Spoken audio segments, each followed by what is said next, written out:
الحمد لله نحمده ونستعينه ونستغفره ونؤمن به ونتوكل عليه ونعوذ بالله من شرور أنفسنا ومن سيئات أعمالنا من يهده الله فلا مضل له ومن يضلله فلا هادي له ونشهد أن لا إله إلا الله وحده لا شريك له ونشهد أن سيدنا محمدا عبده ورسوله أرسله بالهدى ودين الحق ليظهره على الدين كله وكفى بالله شهيدا فصلى الله عليه وسلم تسليما كثيرا كثيرا أما بعد فأعوذ بالله من الشيطان الرجيم بسم الله الرحمن الرحيم إن الذين فتنوا المؤمنين والمؤمنات ثم لم يتوبوا فلهم عذاب جهنم ولهم عذاب الحريق إن الذين آمنوا وعملوا الصالحات لهم جنات تجري من تحتها الأنهار ذلك الفوز الكبير إن بطش ربك لشديد إنه هو يبدئ ويعيد وهو الغفور الودود ذو العرش المجيد فعال لما يريد هل أتاك حديث الجنود فرعون وثمود بل الذين كفروا في تكذيب والله من ورائهم محيط بل هو قرآن مجید فی لوح محفوظ۔ محترم بزرگوں، دوستوں، عزیزوں اور بھائیوں، آپ کو یاد ہوگا کہ ہم نے گزشتہ جمعہ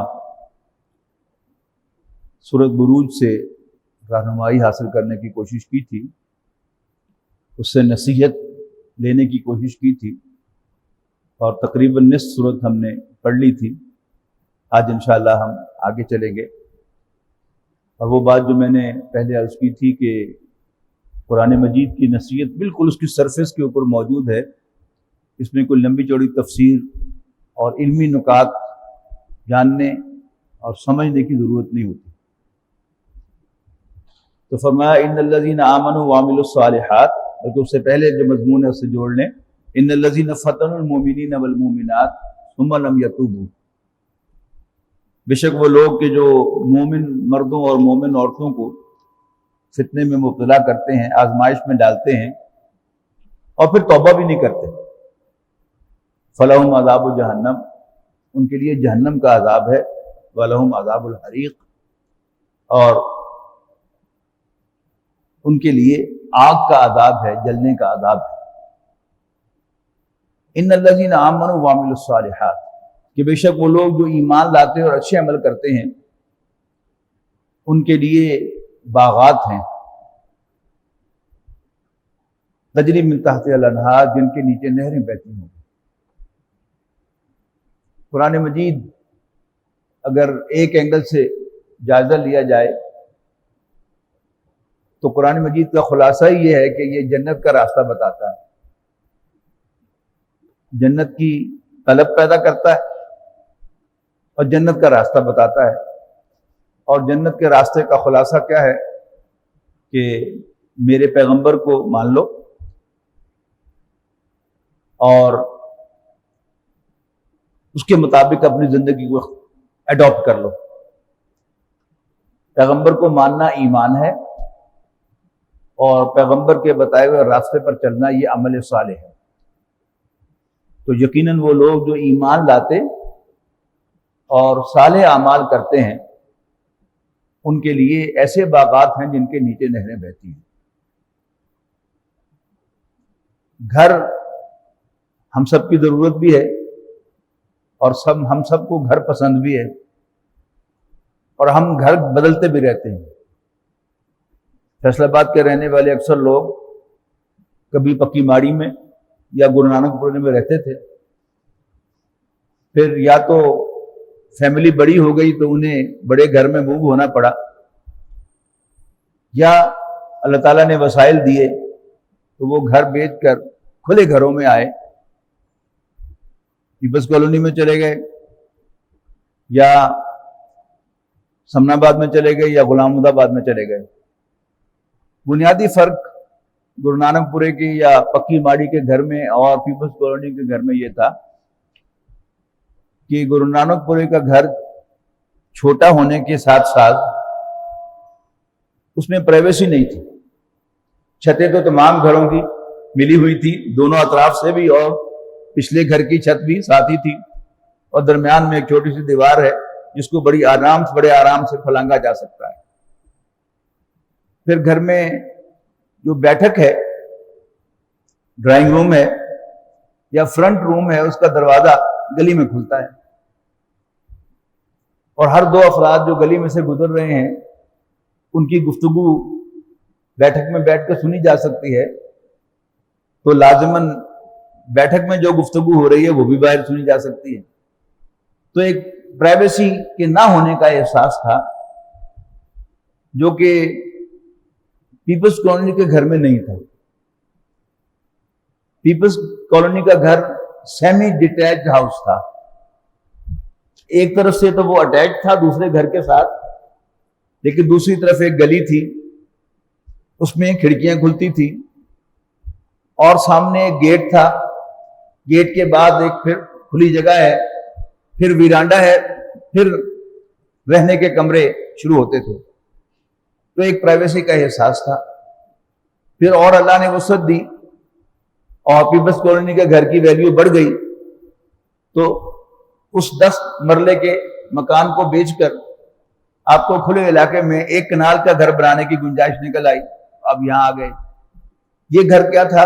یہ ڈیٹیچڈ ہاؤس تھا، یعنی چاروں طرف سے کسی دوسرے گھر کے ساتھ وہ اٹیچ نہیں تھا. سامنے بھی ایک فرنٹ یارڈ ہے، پیچھے بیک یارڈ ہے، ادھر بھی گلی ہے، ادھر بھی گلی ہے. پھر اور وسعت اللہ تعالیٰ نے دی تو پھر ہم موو ہوئے اور کھلے گھروں میں. 4 کنال کا گھر اور وسعت ہوئی تو 4 ایکڑ کے گھر جو ہے وہ اللہ تعالیٰ نے دیے. بنیادی فرق کیا تھا؟ یعنی جدھر بڑھ رہا انسان وہ کیا ہے کہ چاروں طرف سے باغیچوں میں گھرا ہوا گھر، اور وہ گھر کیا ہی کہنے کہ اگر وہ کینال پر واقع ہو یا دریا کے کنارے یا سمندر کے کنارے واقع ہو، اور نہیں تو کوئی جھیل ہی ہو.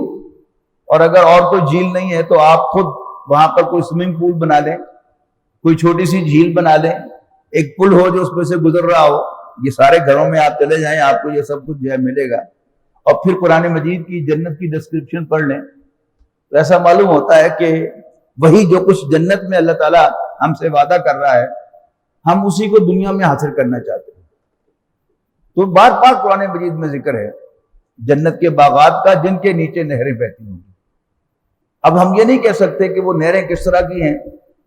وہ پائپ لائنز کو نہریں کہا گیا ہے یہاں پر، یہ بھی تو نہریں ہی ہیں نا. گرم پانی کی نہر ہے نیچے، ایک ٹھنڈے پانی کی نہر ہے، ایک تازہ پانی کی نہر ہے. اور ایسی نہریں جو ہیں وہ دودھ اور شہد کی بھی ہو سکتی ہیں. اور اللہ تعالیٰ اس پر بھی قادر ہے کہ کھلی نہریں ہوں.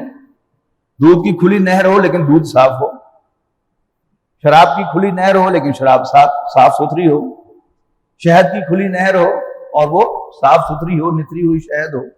تو اللہ تعالیٰ اس پر قادر ہے. لیکن جب اللہ تعالیٰ ہمیں وہاں لے جائے گا، اللہ ہمیں لے جائے تو پھر جا کر ہم ایگزیکٹلی دیکھ سکیں گے کہ وہ کیا چیز ہے. لیکن بہرحال اللہ تعالیٰ کا وعدہ ہے. غلطی ہم سے کیا ہوتی ہے کہ ہم دنیا میں اس جنت کو حاصل کرنا چاہتے ہیں، اور ایسا گھر بنا کر ہم یہ سمجھتے ہیں کہ ہم جنت میں آ گئے ہیں، اور یہ اپنا گھر ہے، کرائے کا نہیں ہے، یہاں سے کوئی نکالے گا نہیں ہمیں. لیکن جب حضرت اسرائیل علیہ السلام یا ان کا کوئی نائب اللہ تعالیٰ کی وارنٹ لے کر آئے گا تو پھر ہمیں وہ موقع نہیں دے گا کہ ہم سنبھل سکیں. آنن فانن ہم اس گھر سے نکال دیے جائیں گے، اور پھر ہماری ڈیڈ باڈی رہ جائے گی جس کو ہمارے بچے جو ہیں وہ چارپائی کے اوپر لٹا کر مٹی میں جا کے دفن کر کے آئیں گے. تو یہ بار بار جو ہے اللہ تعالیٰ ہمیں اس گھر کی طرف بلاتا ہے، وہ گھر کے جو ہمیشہ رہنے کے لیے ہے، اس میں سے کوئی نہیں نکالے گا. اور اس دنیا میں جو بھی گھر ہم بناتے ہیں ان سب کی سوچ سے بھی اونچا وہ گھر ہوگا. کس قسم کی اس میں لگژری ہوگی، کس قسم کی اس میں تعیشات ہوں گے، کیسی کیسی اس میں آسانیاں ہوں گی، اور سب سے بڑی بات بے فکری ہوگی. ٹینشن کوئی نہیں ہوگی، پریشانی کوئی نہیں ہوگی. انسان کو احساس محرومی نہیں ہوگا کہ وہ فلاں چیز میرے پاس نہیں ہے. جو جی چاہے گا وہ تو پہلے سے موجود ہوگا، اور اس کے اضافہ بھی اگر ہم کچھ چاہیں گے تو انشاءاللہ وہ بھی حاضر کر دیا جائے گا. تو ان الذین آمنوا وعملوا الصالحات لہم جنات تجری من تحتها الانہار، یقیناً وہ لوگ جو ایمان لائیں گے اور اچھے عمل کریں گے ان کے لیے باغات ہوں گے جن کے نیچے نہریں بہتی ہوں گی. ذالک الفوز الکبیر، یہ ہے بڑی کامیابی. ہم دنیا میں بھی بہت سی کامیابیاں پاتے ہیں، حاصل کرتے ہیں. کچھ کامیابیوں کا ہم نہیں پہنچ سکتے، ہمیں محرومی کا احساس رہتا ہے، لیکن سب سے بڑی کامیابی وہ ہے. اس سے سورۃ تغابن میں کہا گیا کہ ذالک یوم التغابن، یہ ہے ہار جیت کے فیصلے کا اصل دن. دنیا میں بھی جیت بھی ہوتی ہے، ہار بھی ہوتی ہے، ملتا بھی ہے، چھنتا بھی ہے، حاصل بھی ہوتا ہے اور نہیں حاصل بھی ہوتا. لیکن جسے اللہ تعالیٰ نے جنت میں داخلہ دے دیا وہ ہے اصل میں کامیابی. اللہ تعالیٰ ہمیں وہ نصیب فرمائے. اس کے بعد فرمایا ان بطش ربک لشدید، بے شک تیرے رب کی پکڑ بڑی سخت ہے. یعنی دنیا میں پکڑ جو ہے یہ بڑائی کی ایک علامت ہے. بڑا سردار اس کی پکڑ ہوتی ہے اور چھوٹے کی کوئی پکڑ نہیں ہوتی. پھر سرداروں کے مقابلے میں حکومت جو ہے وہ بڑی ہونی چاہیے، جو کہ عام طور پر ہمارے ملکوں میں ہوتی نہیں ہے. لیکن ہونا تو یہی چاہیے کہ حکومت کی رٹ جو ہے وہ مضبوط ہو اور وہ بڑے سے بڑے وڈیرے کو، بڑے سے بڑے سیاستدان کو، بڑے سے بڑے سرمایہ دار کو اور بڑے سے بڑے خاندانی آدمی کو بھی وہ پکڑ سکے. دنیا کی حکومتیں جو ہیں وہ بڑی سے بڑی حکومتیں جو ہیں وہ بھی کسی نہ کسی جگہ پر بے بس ہوتی ہیں جا کر. لیکن اللہ تعالیٰ کی پکڑ جو ہے وہ بڑی اسٹرانگ ہے کہ اللہ تعالیٰ کی پکڑ سے کوئی مجرم بچ نہیں سکتا، کوئی بھاگ کے جا نہیں سکتا، کوئی اللہ تعالیٰ کی جناب میں پیشی کو اوائڈ نہیں کر سکتا. دنیا میں تو 100 طریقے ہیں نا. آپ کو نیب بلا رہا ہے تو بھی آپ اوائڈ کر سکتے ہیں، آپ کو FIA بلا رہی ہے تو بھی آپ اوائڈ کر سکتے ہیں، آپ کو ہائی کورٹ اور سپریم کورٹ بلا رہا ہے اس کو بھی آپ اوائڈ کر سکتے ہیں. لیکن اللہ تعالیٰ کے ہاں پیشی کو بھی اوائڈ نہیں کی جا سکتا. پکڑ تو بہت دور کی بات ہے. ان بطش ربک لشدید، بے شک آپ کے رب کی پکڑ بڑی سخت ہے. انہ هو یبدئ و یعید، یقیناً اللہ تعالیٰ ہی پہلی مرتبہ پیدا کرتا ہے. ہمیں کس نے پیدا کیا؟ اللہ تعالیٰ نے پیدا کیا. یہ آسمان زمین یہ کائنات کس نے پیدا کیے؟ اللہ تعالیٰ نے پیدا کیے. اب وہ پہلی دفعہ پیدا کیا اس نے تو دوبارہ پیدا نہیں کر سکتا. یعنی ہم یہ سب دیکھ رہے ہیں کہ اللہ تعالیٰ نے یہ سب کچھ پیدا کیا ہے، لیکن ایک غلط فہمی ہمارے دلوں میں ہے کہ دوبارہ کیسے پیدا ہوگا.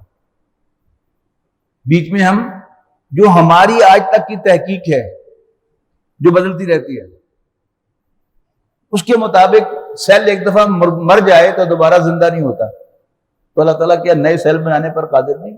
اللہ تعالیٰ تو اس پر بھی قادر ہے. اور اللہ تعالیٰ کے حکم سے کوئی بھی سیل مردہ ہو جانے کے بعد دوبارہ زندہ کیسے نہیں ہو سکتا؟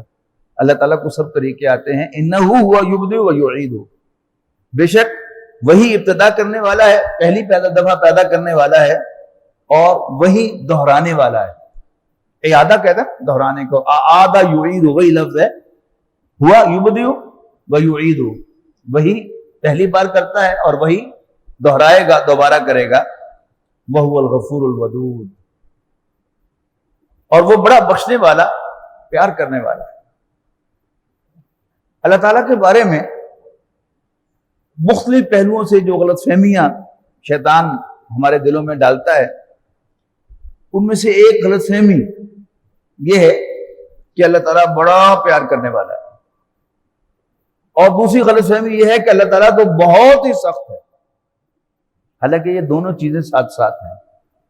اللہ تعالیٰ کی پکڑ بھی بڑی سخت ہے لیکن ساتھ ہی ساتھ وہ بڑا بخشنے والا اور بڑا مہربان ہے. ان میں سے ہر چیز جو ہے جب حد سے بڑھ جائے تو وہ نیگیٹیوٹی کی طرف چلی جاتی ہے.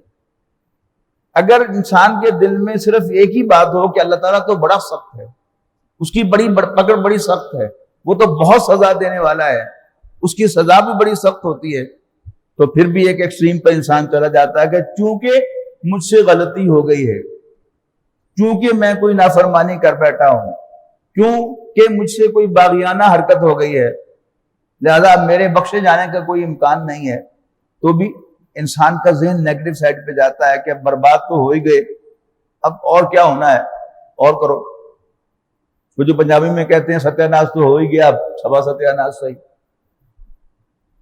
اسی طرح اگر انسان کا فوکس صرف اللہ تعالیٰ کی محبت، اس کی عنایت، اس کی مہربانی، اس کی شفقت، اس کی مغفرت کی طرف ہو جائے، تو بھی انسان جو ہے وہ جری ہو جاتا ہے کہ کوئی نہیں، خار ہیں، بدکار ہیں، ڈوبے ہوئے ذلت میں ہیں، جو کچھ بھی ہیں تیرے محبوب کی امت سے۔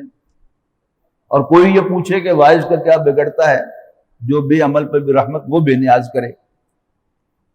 تو اللہ تعالیٰ کی رحمت کا تصور بھی جب ایک طرف سے انسان پر آ جائے اور وہ دوسرا پہلو انسان کی نظروں سے اوجھل ہو جائے، تو خواہ وہ اللہ تعالیٰ کی رحمت کا تصور ہو، اس کی بخشش کا تصور ہو، یا اس کے پکڑے جانے کا تصور ہو، یہ دونوں ہی خطرناک ہیں، دونوں ہی غلط ہیں۔ یہ جو اللہ تعالیٰ کی بخشش اور مہربانی کا تصور ہے، اس پر تو قرآن مجید کی ایک سورت کو مرکزی مضمون بنایا گیا ہے۔ 30ویں پارے کی ایک سورت ہے، سورت الانفطار، اس میں ہے یا ایھا الانسان ما غرک بربک الکریم، اے انسان تجھے اپنے رب کریم کے بارے میں کس چیز نے دھوکہ دے دیا؟ الذی خلقک فسواک فعدلک، وہ جس نے تمہیں پیدا کیا اور پھر تمہاری نوک پلک سواری، ہر اعتبار سے تمہیں بیلنس کیا۔ کیوں کیا؟ ایسے بیکار چھوڑنے کے لیے؟ کلا بل تکذبون بالدین، نہیں، اصل میں تم اللہ تعالیٰ کی اس رحمت کا سہارا لے کر بدلے کو جھٹلانا چاہتے ہو، یہ بھی غلط ہے۔ اور اسی طرح اللہ تعالیٰ کی صرف ایک ہی بات کو کنسیڈر کرنا ہے۔ اس صورت میں دیکھیے دونوں آ رہے ہیں، پہلے آیا ان بطش ربک لشدید، یقیناً آپ کے رب کی پکڑ بڑی سخت ہے، انہ هو یبدئ و یعید، اور ساتھ ہی وہو الغفور الودود، اور وہ بڑا بخشنے والا، پیار کرنے والا ہے، ذو العرش المجید، عرش کا مالک اور بڑا گلوریس، باعزت۔ بعض قراتوں میں یہ المجید ہی پڑھا جاتا ہے، اس میں عزت والا عرش ہوگا، مفہوم دونوں کا زیادہ مختلف نہیں ہے، لیکن ایک میں مجید اللہ کی صفت ہے، جیسے یہاں پر عام جو قرات ہم پڑھتے ہیں، قرات حفص کے اندر یہ دال کی پیش کے ساتھ ہے ذو العرش المجید، لیکن ایک دوسری قرات میں یہ ذو العرش المجید ہی ہے کہ عزت والے عرش کا مالک، فعال لما یرید، وہ جو چاہے کرتا ہے، یعنی اللہ تعالیٰ غفور بھی ہے اور پکڑنے والا بھی ہے، اللہ تعالیٰ کی پکڑ بڑی سخت بھی ہے اور اللہ تعالیٰ جو ہے بہت نرم بھی ہے۔ تو اب کس موقع پر اس نے اپنی بخشش کا اظہار کرنا ہے اور کس موقع پر اس نے اپنی شدت کا اظہار کرنا ہے، اس یہ بھی اللہ تعالیٰ پر کوئی کمپلشن نہیں ہے۔ فعال لما یرید، وہ جو چاہتا ہے کرتا ہے، اس کا اپنا فیصلہ ہوگا کہ یہاں اس نے محبت، شفقت اور مغفرت کا اظہار کرنا ہے، اور اس موقع پر اس نے سختی کا اظہار کرنا ہے اور کسی کو پکڑنا ہے۔ یہ بھی اللہ تعالیٰ پر کوئی بائنڈنگ نہیں ہے، یہ ہم فیصلہ نہیں کر سکتے کہ اللہ تعالیٰ جو ہے وہ ہمارے ساتھ بڑی نرمی کرے گا۔ یہ اللہ تعالیٰ کا فیصلہ ہوگا کہ وہ ہمارے ساتھ مہربانی کا معاملہ کرے گا یا ہمارے ساتھ صاف سختی کا معاملہ کرے گا۔ ہم میں سے کس کے ساتھ سختی کا معاملہ کرے گا، کس کے ساتھ نرمی کا معاملہ کرے گا، یہ سب اللہ تعالیٰ کا اختیار مطلق ہے۔ ہل اتاک حدیث الجنود، اے نبی کیا آپ تک پہنچی لشکروں کی خبر؟ کون سے لشکر؟ فرعون و ثمود، یعنی فرعون کے لشکروں کی خبر اور قوم سمود کے لشکروں کی خبر۔ قرآن مجید میں ان دونوں کا بار بار تذکرہ ہے۔ قوم سمود جن کی طرف حضرت صالح علیہ السلام بھیجے گئے تھے، انہوں نے پہاڑوں کو تراش کر گھر بنائے تھے، یہ ان کی طاقت کا عالم تھا، یعنی آج کی زبان میں کہیے تو بم پروف گھر تھے۔ لیکن ایک ایسا دھماکہ ہوا، ایک ایسا زلزلہ آیا، ایک ایسی زوردار آواز آئی کہ وہ اپنے گھروں کے اندر اونے میں پڑے رہ گئے۔ اور فرعون جس کا نام ہی میخوں والا مشہور تھا، اور اس کی دو ایکسپلینیشن دی جاتی ہیں. بعض لوگوں کا خیال یہ ہے کہ اس کی فوج اتنی زیادہ تعداد میں تھی کہ صرف اس کے خیموں کی جو قلعے تھے، میخیں تھیں، وہ اتنی زیادہ تھی کہ اس کے لیے بھی ایک فوج چاہیے تھی کہ جس پر صرف خیموں کے قلعے جو ہے وہ رکھے جاتے تھے، چند لوگ اسے اٹھا کر نہیں جا سکتے تھے. لاجسٹکس اتنے زیادہ ہے تو پھر خیمے بھی اتنے زیادہ ہیں، پھر اس کے لاجسٹکس سارے کے سارے اتنے زیادہ ہیں. اتنے ہی جتنے خیمے زیادہ ہوں گے اتنے قلعے زیادہ ہوں گے، جتنے خیمے زیادہ ہوں گے اتنی رسیاں زیادہ ہوں گی، جتنے خیمے زیادہ ہوں گے اتنے ہی ان کے بانس زیادہ ہوں گے. تو یہ سب کے سب جو ہیں کہ جب فوج کی مقدار بڑھے گی، تعداد بڑھے گی، تو پھر اس کے لاجسٹک بھی بڑھ جائیں گے. تو یہ فرعون کی طاقت کا عالم تھا. بعض دوسرے لوگوں کا خیال ہے کہ یہ بڑا ظالم حکمران تھا اور یہ زندہ انسانوں کے جسموں میں کیل گاڑ دیا کرتا تھا. اس کو میخوں والا، کیلوں والا فرعون کہا جاتا ہے. تو دونوں کیا ہے؟ طاقت کی علامت ہے. اگر آپ کی فوج بڑی ہے تو بھی وہ طاقت کی علامت ہے، اور آپ بڑے سخت ہیں اور ظلم کے ساتھ جو ہے وہ اپنے مخالفین کے جسموں میں کیل گاڑ دیتے ہیں تو بھی کیا ہے؟ آپ بڑے سخت ہیں، بڑے مضبوط ہیں، بڑے طاقتور ہیں. ان دونوں کا ذکر قرآن مجید میں بار بار ملتا ہے.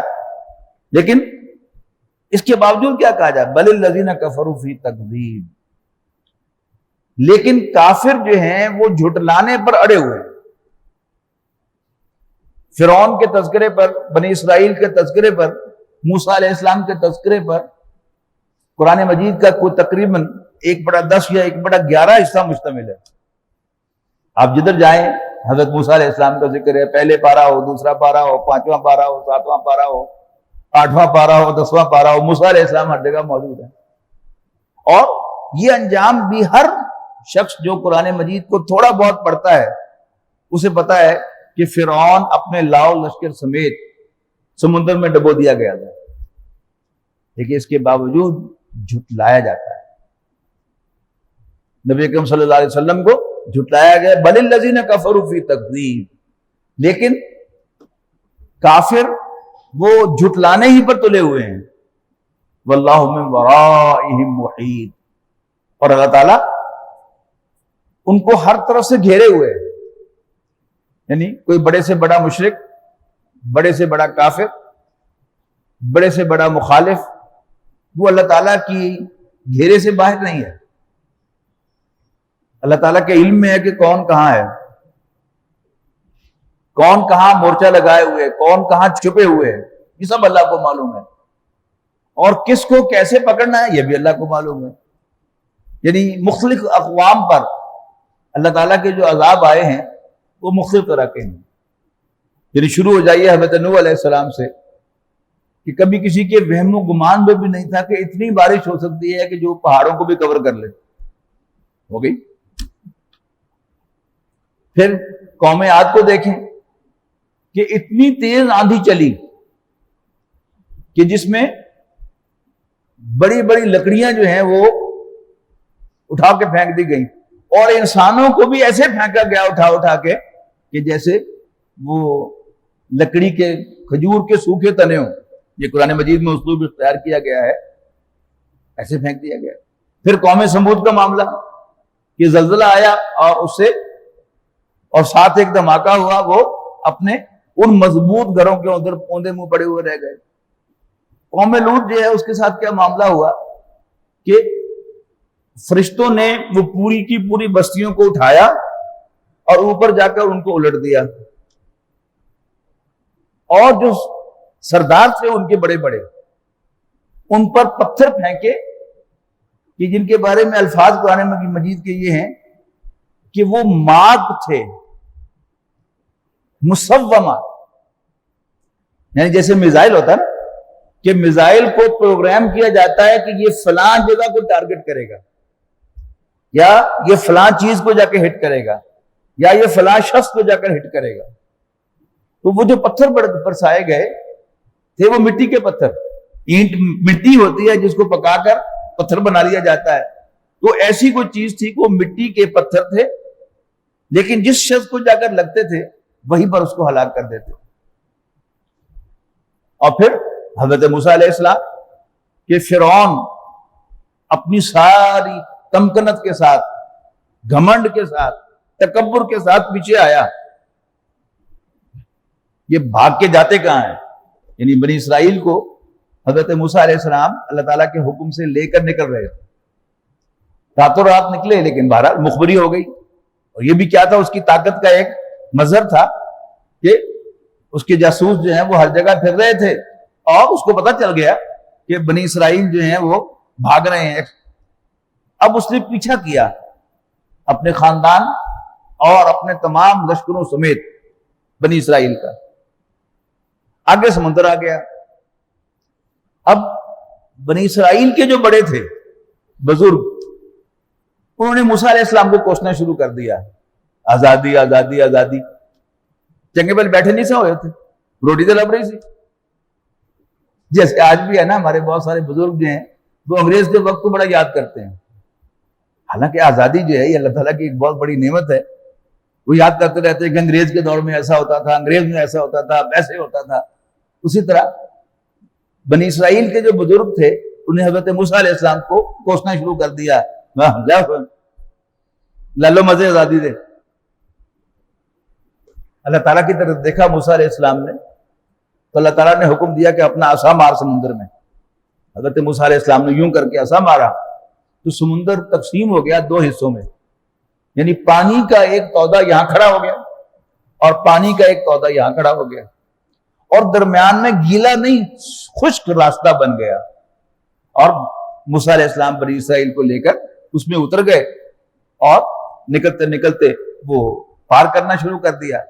فرعون نے دیکھا اچھا، تو فرعون نے بھی اپنی فوج سمیت اسی خشک راستے پر اتر گئے وہ بھی اور چلنا شروع کر دیا.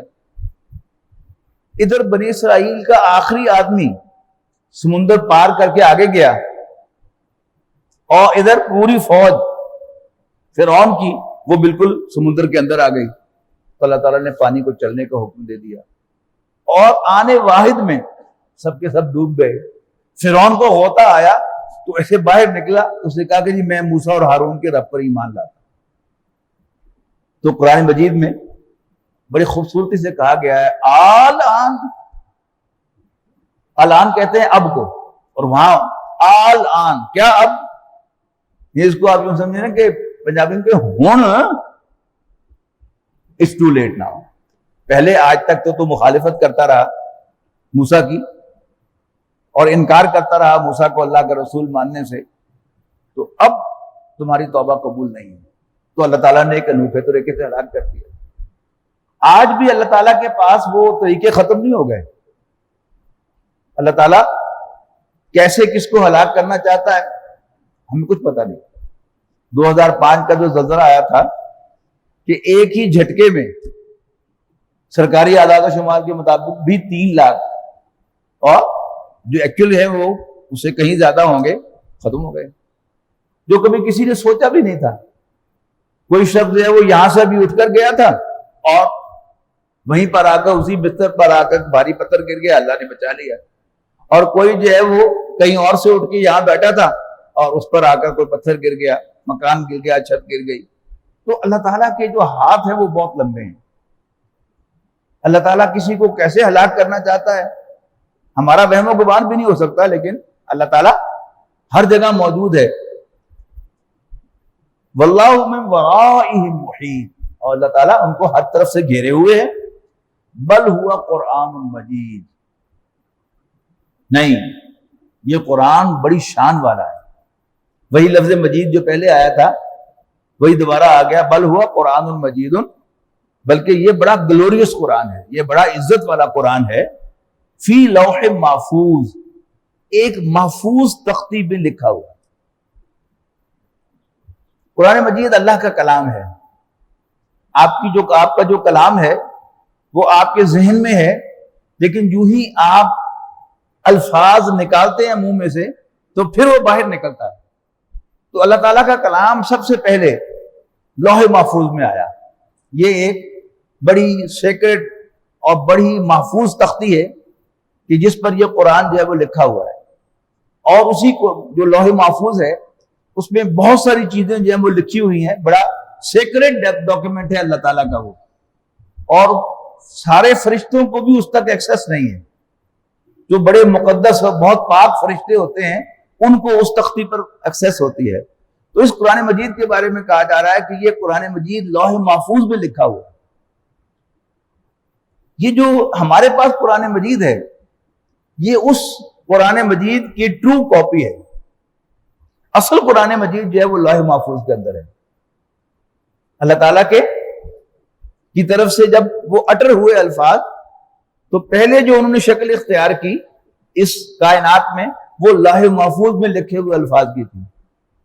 اس کے بعد پھر لوح محفوظ سے اللہ تعالیٰ نے اس کو آسمان دنیا میں منتقل کیا، اور پھر آسمان دنیا سے یہ قرآن مجید نبی اکرم صلی اللہ علیہ وسلم پر 23 سال کے عرصے میں آہستہ آہستہ آہستہ آہستہ نازل ہوا، اور پھر اس کے بعد اللہ تعالیٰ نے اس کی حفاظت کا بندوبست کیا کئی طریقوں سے۔ یہ کاغذ پر بھی لکھا گیا، اولاً تو کسی کاغذ وافر مقدار میں موجود نہیں تھا، پتوں پر لکھا گیا، اور اونٹ کی جو پیچھے اسکیپولا کی ہڈی ہوتی ہے یہ بھی ایک ڈاکومنٹ کے طور پر استعمال ہوتی تھی محفوظ کرنے کے لیے، اس پر لکھا گیا۔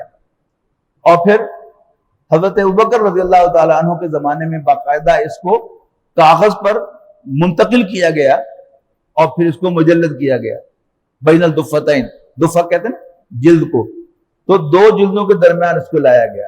لیکن اس کی مختلف حرکات تھی، اس کی حرکات تو لکھی نہیں جاتی تھی، زبر زیر پیش تو بہت بعد میں لکھی گئی ہے، لیکن اس کی مختلف قرأت تھی نبی اکرم صلی اللہ علیہ وسلم سے ثابت، اور لکھنے کے مختلف طریقے سے۔ مثال کے طور پر ایک ہی لفظ جو ہے وہ الف کے ساتھ بھی لکھا جا سکتا ہے اور کھڑے زبر کے ساتھ بھی لکھا جا سکتا ہے۔ اب اگر غور سے دیکھیے گا آج گھر جا کر کہ سورۃ الفاتحہ میں مالک یوم الدین جو ہے وہ میم کے کھڑے زبر کے ساتھ لکھا جاتا ہے، اسی لیے اس کی دوسری قرأت ملک یوم الدین بھی ہے۔ آپ مصری قرأتوں کی جب قرأت سنیں گے تو وہاں پر کبھی وہ مالک یوم الدین کبھی ملک یوم الدین کہتے ہیں، تو ملک کے معنی بادشاہ، مالک کے معنی مالک، تو دونوں قرأتیں تو ہیں، لیکن اب اس کو لکھا کیسے جائے؟ تو حضرت عثمان رضی اللہ تعالیٰ عنہ نے صحابہ کرام سے پوچھ کے کہ کیسے حضور صلی اللہ علیہ وسلم نے یہ لکھوایا تھا، تو پھر ایک جو تحریر تھی اس پر جمع کیا، اور پھر اس کی ساری کاپیاں کروا کر جو ہے مختلف جو بھی علاقے تھے ان کے اندر ان کو بھیجا، تو یوں پھر یہ قرآن مجید محفوظ ہو گیا۔ پھر اس کو حفاظ نے یاد کیا کہ بالفرض والمحال اگر کوئی بہت بڑا باغی، قرآن مجید کا کوئی بڑا دشمن، دین کا بڑا دشمن، اپنی طاقت کے بل بوتے پر جتنے بھی لکھے ہوئے قرآن مجید ہیں کاغذوں کے اوپر جلدوں کے اندر، ان سب کو تلف کرا دے، پھر بھی یہ قرآن محفوظ رہے گا۔ یہ سوشل میڈیا کے ذریعے سے جو بعض چیزیں ملتی ہیں ان میں چائنا کے بارے میں ملتا ہے کہ چائنا میں یہ قرآن مجید جو ہے یہ کسی کے پاس نہیں ہوتا تھا، گورنمنٹ نے بین کر دیا تھا اور ختم کر دیا تھا، لیکن حفاظ چائنا میں بہت ہے۔ یعنی حفاظ نے اپنے حافظے سے بچوں کو یاد کروایا ہے قرآن مجید، اور وہ قرآن مجید پڑھتے ہیں۔ آپ کسی کا جا کر ٹیسٹ لے لیں کسی بھی حافظ کا، انشاءاللہ آپ کو وہ یہی سنائے گا۔ تو یہ تو وہ ذرائع ہیں کہ جو ہمیں معلوم ہو گئے ہیں، اللہ تعالیٰ نے اس کو محفوظ کرنے کے کتنے ذرائع اختیار کیے ہیں، وی ہیو نو آئیڈیا۔ یعنی آج سے 2 سال پہلے تک جب تک میں نے سوشل میڈیا پر وہ خبر نہیں پڑھی تھی تو مجھے بھی نہیں معلوم تھا کہ چائنا میں بھی قرآن مجید محفوظ ہے۔ ہم تو یہی سمجھتے تھے کہ وہاں پر انہوں نے مذہب کا بالکل دیش نگالا دے دیا اور وہاں مذہب کے نام کی کوئی شے موجود نہیں ہے۔ لیکن ایک صاحب جو چائنا گئے، جمعہ پڑھنا تھا، وہ پریشان پھر رہے تھے، تو بہرحال ایک دو سیدھا سی مسجد انہیں مل گئی، تو وہاں چلے گئے۔ وہاں ایک آدمی انہیں لے گیا مہمان بنا کر اپنے گھر، اور اس نے قرآن بھی سنایا ان کو۔ ان کا بتایا ظاہر اشاروں سے کہ جی ہم پر پابندی ہے، لیکن قرآن مجید ہمارے سینوں کے اندر محفوظ ہے۔ تو اللہ تعالیٰ نے قرآن مجید کو محفوظ کیا ہے۔ بل ہوا قرآن مجید، کوئی نہیں، اصل میں یہ قرآن یہ عزت والا، بڑی شان والا قرآن ہے، گلوریس قرآن ہے، فی لوح محفوظ، ایک محفوظ تختی کے اندر، لوح محفوظ کے اندر۔ تو اصل میں وہاں ہے تو گم تو نہیں ہوا۔ اگر بالفرض محال ادھر ادھر سے گم ہو بھی جائے تو کوئی اور ذریعہ ہوگا جس سے وہاں پر بھی کاپی ہوا ہے۔ یعنی لوح محفوظ کی ایک کاپی یہ ہے، لوح محفوظ کی بے شمار کاپیاں جو ہیں آپ کو دائیں بائیں مسجد کے اندر ملتی ہیں، بے شمار محفاظ ہیں پوری دنیا کے اندر، آپ جو ہیں سوشل میڈیا پر مختلف قراتیں سنتے ہیں، لیکن معجزے سے کم نہیں ہے کہ کوئی افریقہ کا قاری جب قرآن مجید پڑھ رہا ہوتا ہے تو بھی یہی قرآن ہوتا ہے، اور کوئی جنوبی امریکہ کے اندر قرآن مجید پڑھ رہا ہوتا ہے تو بھی یہی قرآن ہوتا ہے، کوئی آسٹریلیا کے اندر پڑھ رہا ہوتا ہے تو وہ بھی یہی قرآن ہے، اور افغانستان میں یا تاجکستان میں پڑھ رہا ہے تو بھی یہی قرآن ہے۔ تو یہ اللہ تعالیٰ کی حفاظت کا ذمہ ہے جو اس نے لیا تھا کہ انا نحن نزلنا الذکر وانا لہ لحافظون، یقینا ہم ہی نے اس نصیحت کو نازل کیا ہے اور ہم ہی اس کی حفاظت کرنے والے ہیں۔ اللہ تعالیٰ سے دعا ہے کہ اللہ تعالیٰ قرآن مجید کو ہمارے دلوں میں اتار دے اور اس کی نصیحت اس کو ہمارے دلوں میں اتار دے اور ہم اس کی عملی تصویر سب کے سب بن جائیں۔ بارک اللہ لی و لکم فی القرآن العظیم ونفعنی و ایاکم بالآیات والذکر الحکیم۔